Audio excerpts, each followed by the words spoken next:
Good morning students. जैसा कि last article में हमने क्या पढ़ा, जेई मेन क्वेश्चंस किससे रिलेटेड। पहला क्वेश्चन था डिबे-हक्कल ऑनसेजर इक्वेशन से और दूसरा क्वेश्चन था मोलर कंडक्टिविटी से। दूसरा जो है उसमें न्यूमेरिकल पार्ट मैथमेटिकल कैलकुलेशन था, तो उसको अच्छे से करें। वो क्वेश्चन है सिंपल, बस यूनिट का डिफरेंस था। सेंटीमीटर स्क्वायर में निकालते हैं आप, उसने मीटर स्क्वायर में पूछ रखा था, बस और कुछ डिफरेंस नहीं था। उसको सोल्व करें, ठीक है, ये था। उसके बाद में लास्ट में मैंने से फॉर्मूला भी बता दिया था कि ना मीटर स्क्वायर के निकालने के लिए सीधा 1000 से डिवाइड करो, सेंटीमीटर स्क्वायर में 1000 से मल्टीप्लीकेशन, बस। उसके बाद में नेक्स्ट आर्टिकल है आपके पास कोलार्स law, KOHLRAUCHSCH,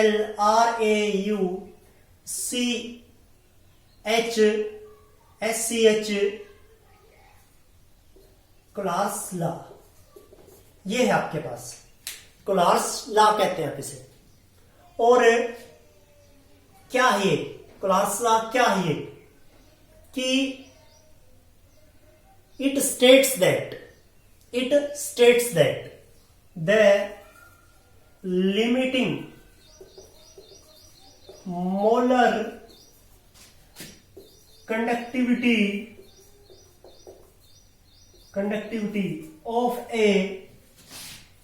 of a electrolyte, the limiting molar conductivity of a electrolyte is the sum of limiting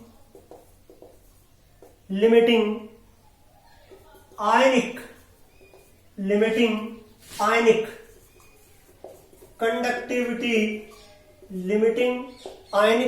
conductivity of cation and anion. Limiting ionic conductivity of cation and anion of electrolyte,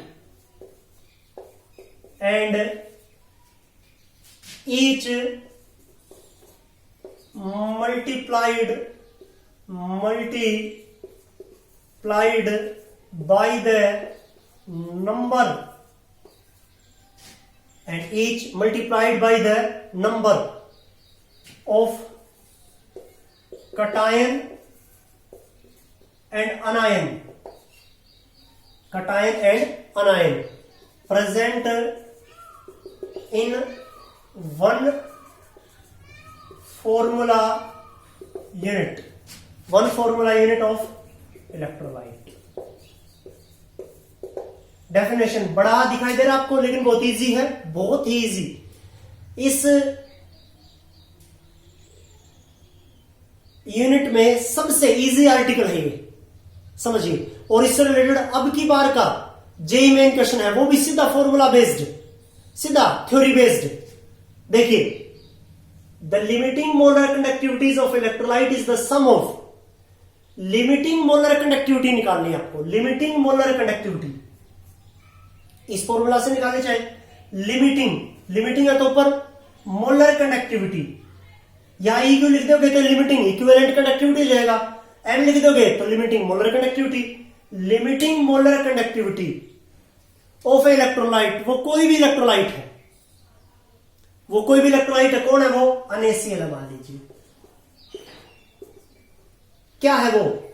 limiting molar conductivity of electrolyte क्या रहता है? Is the सम है वो। Limiting molar conductivity NaCl का क्या होगा? It is the sum of the ionic conductivity of cation and anion. ये sum होता है, लिमिटिंग मोलर कंडक्टिविटी किसी इलेक्ट्रोलाइट का सम होता है। किसकी आयनिक कंडक्टिविटी का सम? कटायन और अनायन। तो NaCl में से कटायन क्या है? सोडियम, और अनायन क्या है? क्लोराइड। तो ये सम है कटायन की आयनिक कंडक्टिविटी का प्लस अनायन की आयनिक कंडक्टिविटी का। ये सम है कटायन और अनायन की दोनों आयनिक कंडक्टिविटीज के सम का। ये क्या है? लिमिटिंग मोलर कंडक्टिविटी NaCl की क्या होगी? वो सम होगा किसका? कटायन के आयनिक कंडक्टिविटी का और अनायन के आयनिक कंडक्टिविटी का। बस इतना ही है। लेकिन इससे आगे क्या है, and each multiplied by the number of cation and anion present in one formula unit of the electrolyte. इस सोडियम और इस क्लोराइड की किससे मल्टीप्लीकेशन होगी, इनकी आयनिक कंडक्टिविटी की किससे मल्टीप्लीकेशन होगी, कि ये कितने नंबर प्रेजेंट है फॉर्मूला यूनिट में, वन फॉर्मूला यूनिट में। जैसे इनिशियल में एक सोडियम और एक क्लोरीन है, तो एक से मल्टीप्लीकेशन एक से करने की भी कोई जरूरत नहीं है। ऐसे ही मान लीजिए आपको limiting molar conductance of magnesium chloride का निकालना पड़ जाए, तो क्या होगा, it is the sum of ionic conductivity of cation and anion. Cation की आयनिक कंडक्टिविटी, तो कटायन मैग्नीशियम क्लोराइड में कौन निकलेगा, Mg2 पॉजिटिव प्लस अनायन कौन निकलेगा, क्लोराइड। और कितने क्लोराइड निकलेंगे बताना जरा, यहां से 2 ना, MgCl2, 2 क्लोराइड के अनायन हो गए, तो 2 से मल्टीप्लीकेशन, इन दोनों को जोड़ दो, कटायन की कंडक्टिविटी आयन, अनायन की कंडक्टिविटी, इन दोनों को ऐड कर दो, बस ये आ जाएगा। लिमिटिंग मोलर कंडक्टेंस हो जाएगा किसका, ये मैग्नीशियम क्लोराइड का। क्या होता है, ये सम होता है कटायन और अनायन की कंडक्टिविटी का। तो कोई भी हो चाहे, और भी एग्जांपल लिखे तो आप जैसे देखिए, आपको निकालना पड़ा किसका, एल्यूमिनियम सल्फेट का, Al2SO4 का थ्राइस, ये होता है एल्यूमिनियम सल्फेट। अब एल्यूमिनियम सल्फेट का limiting molar conductance of aluminium, aluminium, अब एल्यूमिनियम के कितने आयंस होंगे, यहां 2 होंगे, into 2 plus limiting molar conductance of अनायन sulphate 2 negative. अब सल्फेट कितने निकलेंगे, यहां से फॉर्मूला देखिए 3 निकलेंगे, इंटू 3, बस ये आ जाएगा आपके पास। ये है Kohlrausch's law, the limiting molar conductivity, the limiting molar conductance of electrolyte is the sum of the ionic conductivities of cation and anion, and each multiplied by the number of cation and anion present in one formula unit of the electrolyte। बस ये definition है। ये आपको example से भी समझा दिया मैंने कि ये इसके एग्जांपल्स होंगे, ऐसे ऐसे निकालना आपको, क्या limiting molar conductance of a electrolyte. अब है इसकी application, application of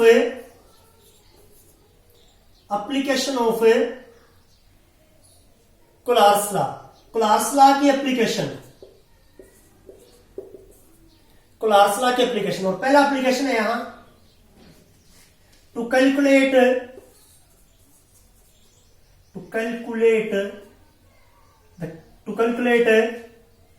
limiting molar conductivity, limiting molar conductivity of weak electrolyte,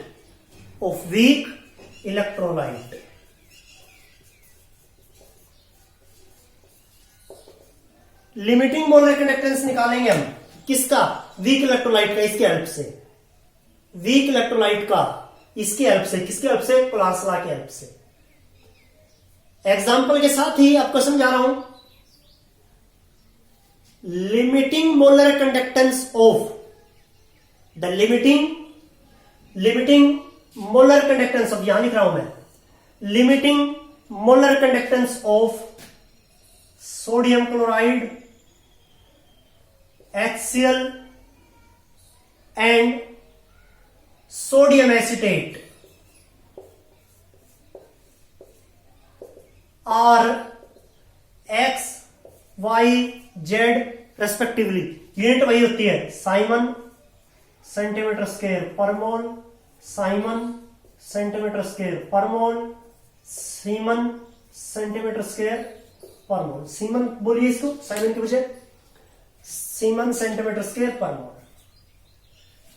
the ionic conductivity of, the limiting molar conductivity of NaCl, HCl and sodium acetate, तीनों का formula भी लिख रखा मैंने, देख लो। सोडियम क्लोराइड है, हाइड्रोक्लोरिक एसिड है, सोडियम एसीटेट है, इन तीनों का limiting molar conductance X, Y, Z respectively है। ये X में 200 हो, 250, 300, 500, 600 जितना भी हो, आपको कैलकुलेशन करने से आप आराम से निकाल लेंगे, कोई दिक्कत नहीं है।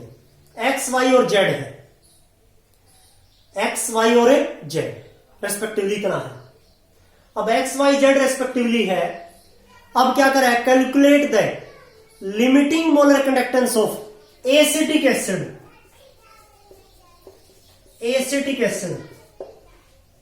उसको एग्जाम में आपको HAC भी लिख के दे सकते हैं, acetic acid, acetic acid, AC मतलब एसिटिक, H हाइड्रोजन के लिए एसिटिक होता है, एसिटेट आयन होता है CH3CO नेगेटिव और H पॉजिटिव मिलकर क्या बन जाएगा CH3COH। तो आपको ये भी दे सकते हैं। Calculate the limiting molar conductance of acetic acid, इसका निकालना आपको।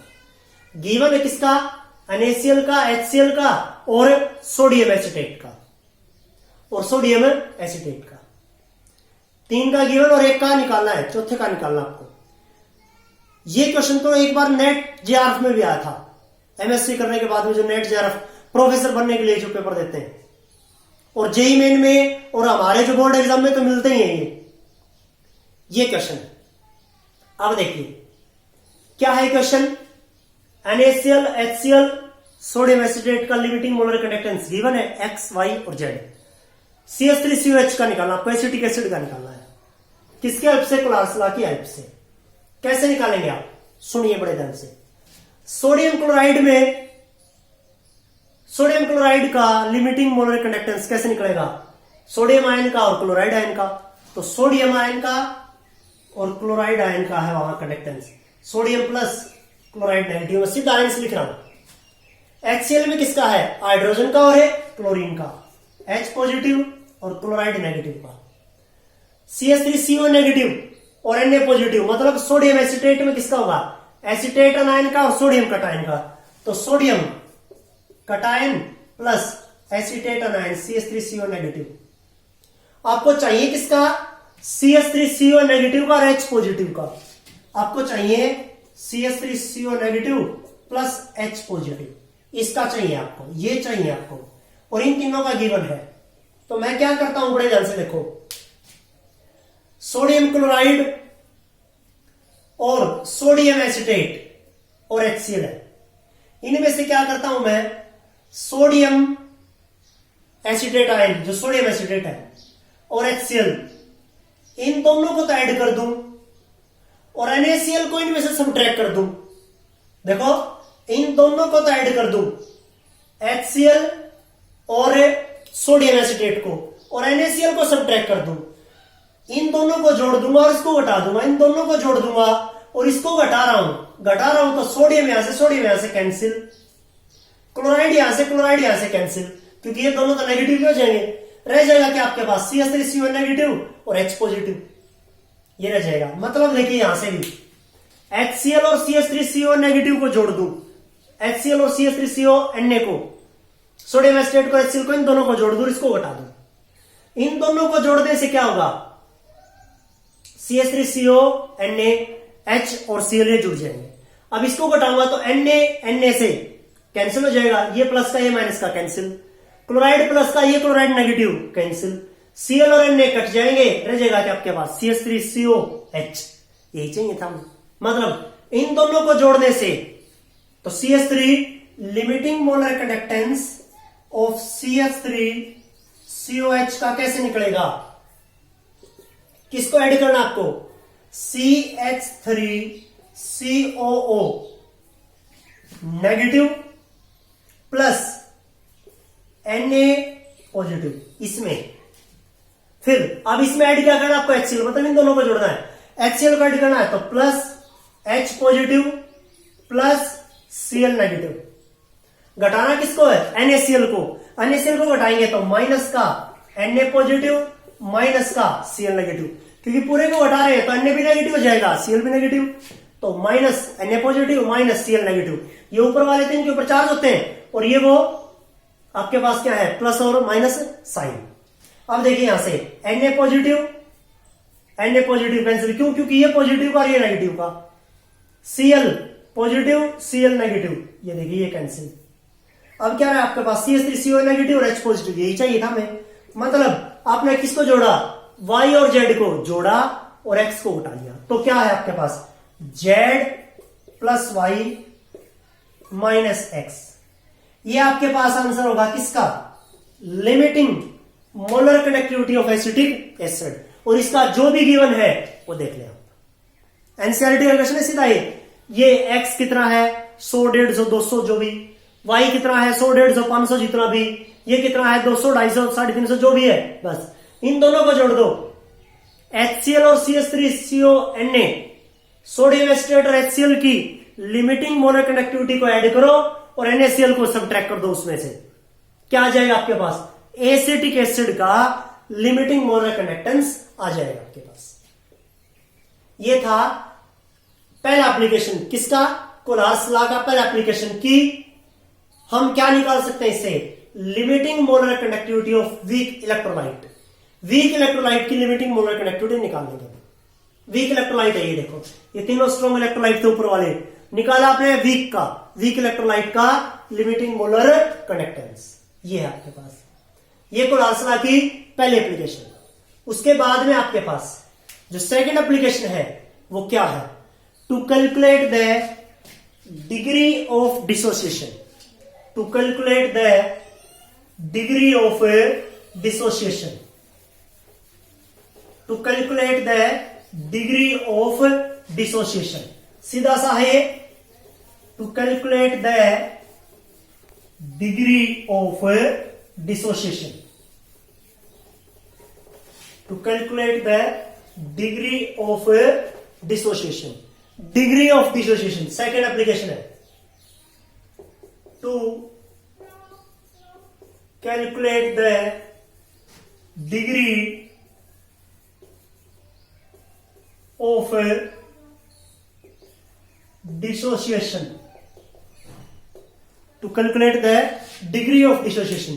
डिग्री ऑफ डिसोसिएशन निकालना है। डिग्री ऑफ डिसोसिएशन पिछले चैप्टर मतलब सॉल्यूशन में जो सेकंड रेट है या 11th में आपने इक्विलिब्रियम में डिग्री ऑफ डिसोसिएशन निकालना सीखा था। यहां आपने डिग्री ऑफ डिसोसिएशन पर डिग्री ऑफ एसोसिएशन भी याद करिए। डिग्री ऑफ डिसोसिएशन का क्या फॉर्मूला था? अल्फा सिंबल था उसका, क्या था? Number of mole dissociated, number of moles dissociated over total number of moles taken. Number of moles dissociated over total number of moles taken. Degree of dissociation क्या होता है? Alpha, number of mole dissociated over total number of moles taken. जितने मोल थे सारे उनमें से कितने टूट गए हैं? जितने मोल्स थे सारे उनमें से कितने टूटे हैं, इसका ratio number of mole dissociated over total number of moles taken. मान लीजिए आपके पास नंबर ऑफ मोल्स है वहां 10 और उनमें से टूट जा रहे हैं 6, तो number of mole dissociated 6 over number of total number of moles 10, तो 6 ओवर 10 ये होता है अल्फा। ये होती है डिग्री ऑफ डिसोसिएशन। सारे थे 10, उसमें से 6 टूट गए, मतलब 60% टूट गए वो। 6/10 कितना होता है? 0.6। 100 करेंगे तो भी 60% आना है, 60% टूट गया वो। ये है डिग्री ऑफ डिसोसिएशन। इसे हम क्या कहते हैं? Degree of dissociation. Number of moles dissociated over total number of moles taken, इसे हम कहते हैं डिग्री ऑफ डिसोसिएशन। ये डिग्री ऑफ डिसोसिएशन। तो यहां कैसे निकालेंगे आप? मैंने देखो डिग्री ऑफ डिसोसिएशन में बता दिया आपको पिछले यूनिट का। यहां कैसे निकालेंगे आप? ध्यान से सुनिए बात जरा। मोलर कंडक्टिविटी क्या होती है? Molar conductivity, it is the conductance produced by the ion, it is the conductance produced by the 1 mole of produced by the ion of 1 mole of electrolyte present in 1 centimeter present in V centimeter cube of the solution। मतलब एक electrolyte का 1 मोल present है V centimetre cube of solution में, उससे जो ion निकल रहे हैं उनका कंडक्टेंस होता है मोलर कंडक्टेंस। और limiting molar conductance, it is the conductance produced by the ion eight infinite dilution. Infinite dilution के ऊपर जितना आप डाइल्यूशन करेंगे उतना ही मोलर कनेक्टिविटी बढ़ती जाएगी। तो इनफाइनाइट डायल्यूशन के ऊपर मतलब जितने आयंस निकलने हैं सब निकल चुके हैं। इनफाइनाइट डायल्यूशन के ऊपर तो क्या होता है, जितने आयंस निकलने सारे निकल चुके होते हैं, उनका कंडक्टेंस होता है लिमिटिंग मोलर कंडक्टेंस। तो सारों का जितने भी आयंस प्रेजेंट है वहां उन सब का कंडक्टेंस होता है limiting molar conductance.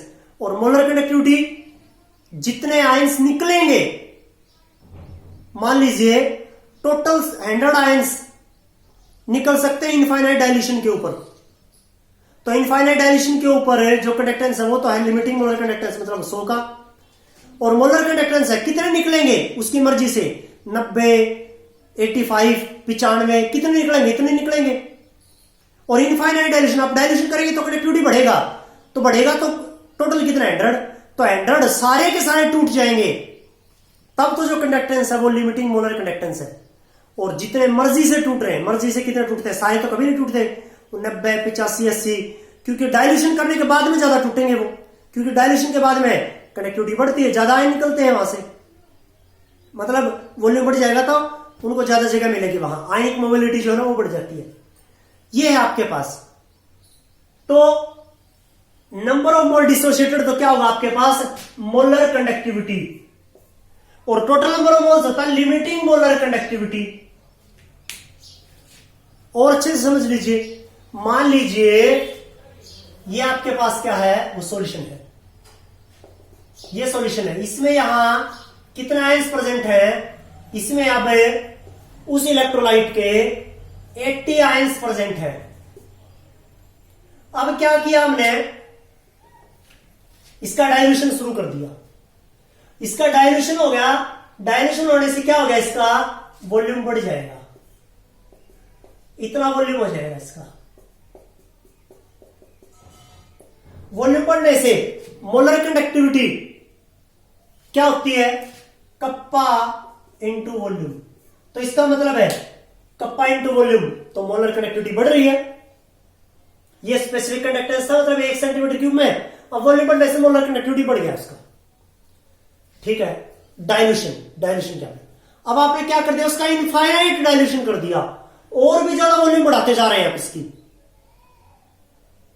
Molar conductivity बढ़ रही है ऑफ कोर्स ऑब्वियसली, लेकिन आपने इनफाइनाइट डायल्यूशन किया लास्ट तक, तो आपने थोड़ा डायल्यूशन किया तो थोड़ा मोलर कंडक्टिविटी बढ़ेगा, और आपने बहुत ज्यादा कर दिया मतलब इनफाइनाइट डायल्यूशन के ऊपर तो जितने आयंस है सब होंगे वहां, जितने आयंस की आयनिक मोबिलिटी है वो सारी बढ़ जाएगी आपकी। आयनिक मोबिलिटी, आयंस की नंबर नहीं बढ़ते, आयनिक मोबिलिटी बढ़ती है, आयनिक मोबिलिटी, आयन की मोबिलिटी, उसको ज्यादा जगह मिलती है घूमने के लिए, आयनिक मोबिलिटी, याद रखें इस चीज को।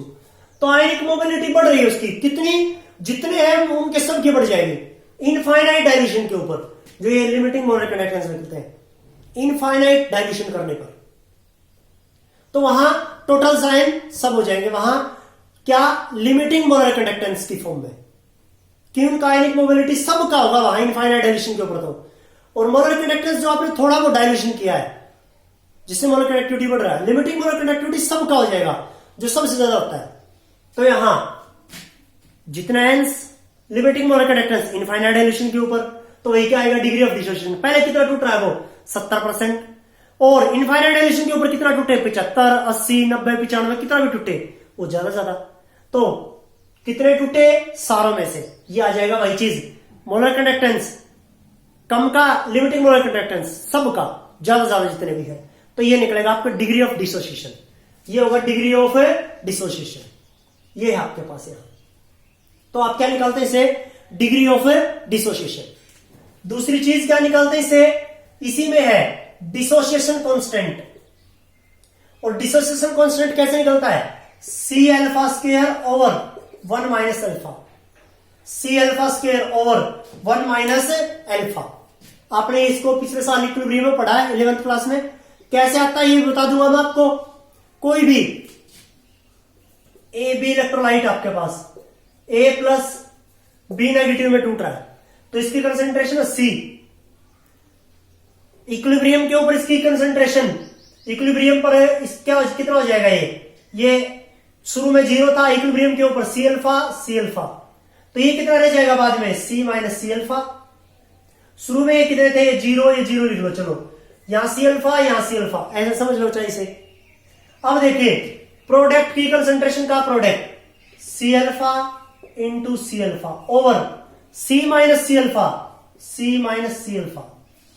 यहां से सी अल्फा क्या होता है, सी स्क्वायर अल्फा स्क्वायर, नीचे में से सी कॉमन ले लो, क्या रह जाएगा 1 माइनस अल्फा, मतलब ये था सी स्क्वायर अल्फा स्क्वायर ऊपर वाला, नीचे वाला सी माइनस सी अल्फा में से सी कॉमन ले लो सी।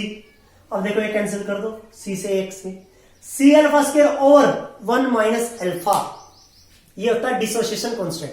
अल्फा आने के बाद में डिसोसिएशन कांस्टेंट भी आ जाएगा उस इलेक्ट्रोलाइट का, अल्फा आने के बाद में क्या भी आ जाएगा उसका dissociation constant, C alpha square over 1 minus alpha. ये 11वीं क्लास का था। ये डिग्री ऑफ डिसोसिएशन, ये जो बताया मैंने आपको याद रखें, molar conductivity over limiting molar conductivity, ऐसे अल्फा निकलेगा। थोड़े आयंस का जितने भी है उनका ओवर जो है आपके पास, ये ऊपर वाला जितने आयंस खुद से निकलते हैं, और सारे मतलब ज्यादा आयंस कब निकलेंगे, जब इनफाइनाइट डायल्यूशन करेंगे आप।